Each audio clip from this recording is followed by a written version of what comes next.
যুবক জীবনে সমস্যা আসবেই, কিন্তু সমস্যা হলো আল্লাহর পরীক্ষা, শাস্তি নয়।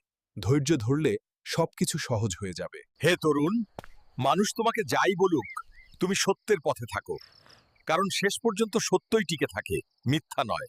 বাবারা, মোবাইলের আলোতে ডুবে থেকো না, কিতাবের পাতায় আলো খুঁজো, কারণ ফোন তোমাকে বিনোদন দিবে কিন্তু জ্ঞান দিবে না। হে তরুণ, যুবক বয়সে আল্লাহকে মনে করলে বৃদ্ধ বয়সে আল্লাহ তোমাকে সম্মানিত করবেন।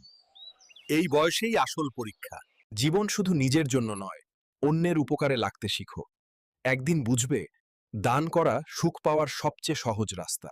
বাবারা, হাসি হলো সবচেয়ে সহজ দান। এটা করলে তোমার কিছু খরচ হবে না, কিন্তু কারো মন ভালো হয়ে যাবে।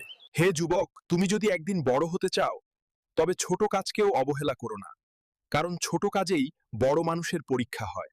বাবারা, জীবনে দেরি হলেও দুশ্চিন্তা করো না, কিন্তু শর্টকাটে চলতে গেলে শেষ পর্যন্ত পথটাই হারাবে।